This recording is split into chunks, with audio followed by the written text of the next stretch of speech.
মুখ্যমন্ত্রী সুসংহত শস্য ব্যবস্থাপনার সুবিধা রাজ্যের ব্যাপক অংশের কৃষকদের কাছে পৌঁছে দিতে বিশেষভাবে তৎপর কৃষি এবং কৃষক কল্যাণ দপ্তর।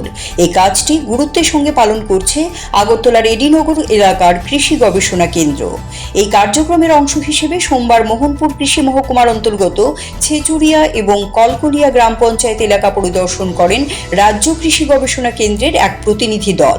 নেতৃত্বে ছিলেন কৃষি গবেষণা কেন্দ্রের প্রধান যুগ্ম অধিকর্তা ডক্টর উত্তম সাহা, নোডাল অফিসার দেবশ্রী দাস প্রমুখ।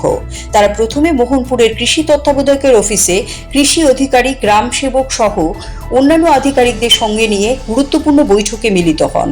বৈঠকে কৃষি গবেষণা কেন্দ্রের প্রধান যুগ্ম অধিকর্তা ডক্টর উত্তম সাহা সকলের প্রতি আহ্বান রাখেন কৃষি এবং কৃষক কল্যাণ দপ্তরের সমস্ত আধিকারিক ও কর্মচারীরা যেন কৃষকদের কল্যাণে সরকার যে সকল প্রকল্প হাতে নিয়েছে এই প্রকল্পগুলো থেকে কৃষকরা অধিক থেকে অধিকতর লাভবান হয় তার জন্য সকল স্তরের আধিকারিক এবং কর্মচারীদের উদ্যোগী হতে। মুখ্যমন্ত্রী সুসংহত শস্য ব্যবস্থাপনা কার্যক্রমে কৃষকরা হেক্টর প্রতি ৫,৬৫০ করে সরকারের কাছ থেকে আর্থিক সহায়তা পাবেন।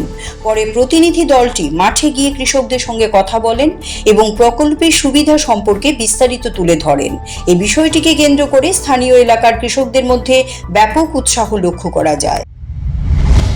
CRI TV, channel for news and entertainment.